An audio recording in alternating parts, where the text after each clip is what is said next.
The Harwood family farm business covers over 2,000 hectares across Upper Takaka and the west coast. They run sheep, beef and deer, as well as a pine plantation, a hydro scheme and a dairy operation.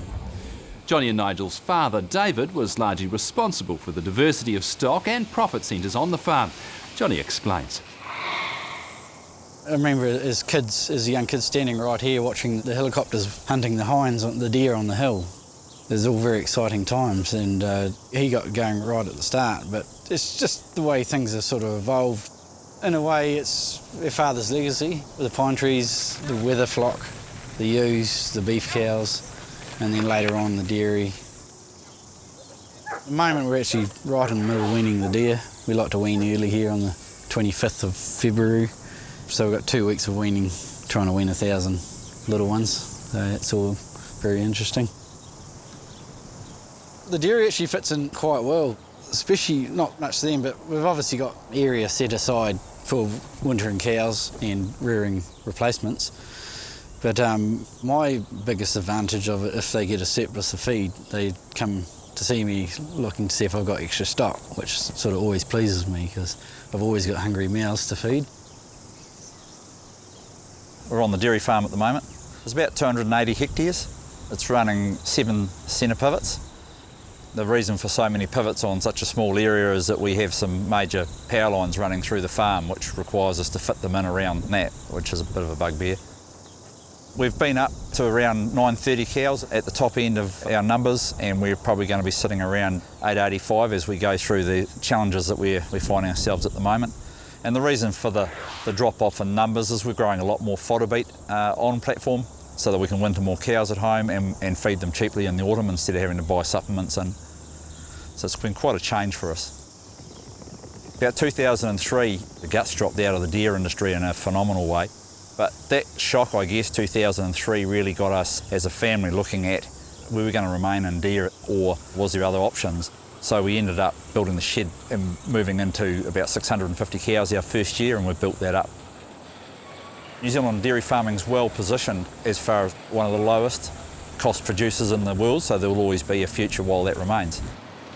Long term, all the commentary seems to be that it has a viable, positive future. I think we've got all of 2016 to get through that's going to be really tough before we really see a lot of the dynamics that's happening in Europe, Russia, China work their way through, and then we might see a change. I'm very keen to keep the crew that I've got, so cutting back their wages really wasn't an option for me, but we're basically milking cows and sending them home, but paying them the same. Just the savings of them not driving around on motorbikes full-time, doing the spraying and doing all that, a lot of that stuff. They're doing the maintenance that they have to do, but then we want them home.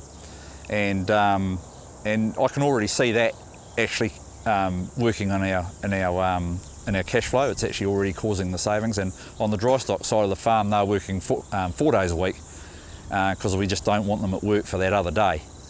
And I mean, obviously things are not getting done with that because you don't have staff on unless you need them. But I mean, they're tough times, and you've got to protect your company, and that's the thinking.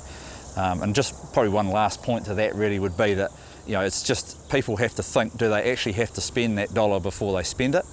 And I'm the guy that goes around and keeps saying it. I'm not Mr. Popular at the moment. This is the intake for our company hydro scheme. It's a small hydro, about 42 metres ahead through a Francis turbine. This is the settling pond. The intake is right down the end where we're looking. And then the water's going out of the structure behind me and heading on down about 2.3 kilometres of a 1,000mm pipe to the generator. It was another opportunity to diversify our business, and also we could keep it within inside the borders of our farm. Our farm our size, with the amount of irrigation we're doing, does have quite an energy demand. But at the end of the day, this is a run-of-the-river scheme, so it makes its most money when it's got water and the power price is high, and that's basically winter.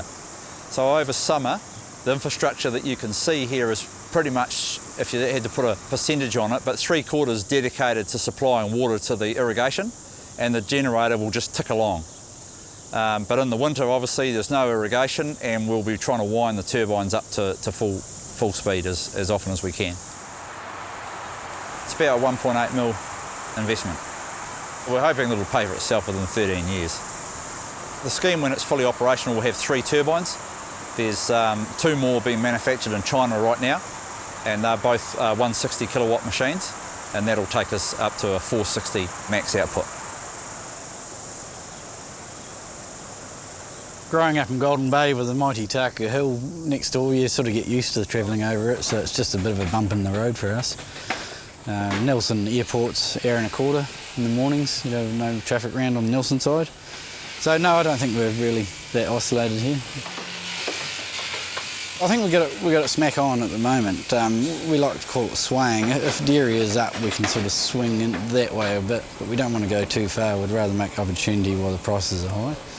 So we call it swaying. Sway in and out of things is, well, if you go in and out, if you chase the market, it never works out. So we just we stick to that. That's our plan. But as far as having the right amount of everything, we've got it about right. Yeah.